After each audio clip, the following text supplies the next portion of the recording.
Mummy जी ई कैसा अवार्ड हो? अरे हमार बेटी के मिलल रहे नु। उनका का चिल्ला मिल रहा है? वो कॉलेज में जब रहे नु तो कुकिंग कंपटीशन में फर्स्ट आयल रहे। हाँ? हाँ।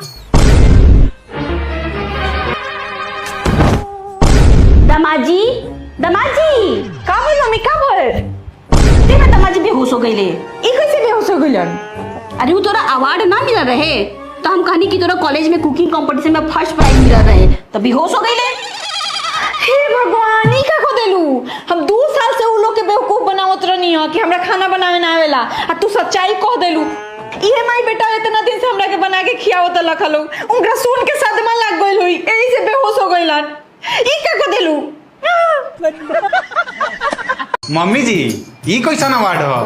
अरे हमार बेटी के मिलल रहे नु। उनका का चिल्ला मिल रहा है? वो कॉलेज में जब रहे नु तो कुकिंग कंपटीशन में फर्स्ट आयल रहे। हाँ? हाँ। दमाजी दमाजी का बोल मम्मी का बोल? तेरा दमाजी बेहोश हो गईले। ई कैसे बेहोश हो गइलन?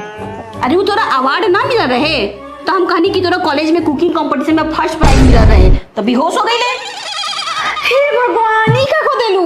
हम 2 साल से उ लोग के बेवकूफ बनावत रहनी हो कि हमरा खाना बनावे ना आवेला आ तू सच्चाई कह देलू। इहे माई बेटा इतना दिन से हमरा के बना के खियावत लखलो उनका सुन के सदमा लग गइल हुई एही से बेहोश हो गइलन। ई का को देलू?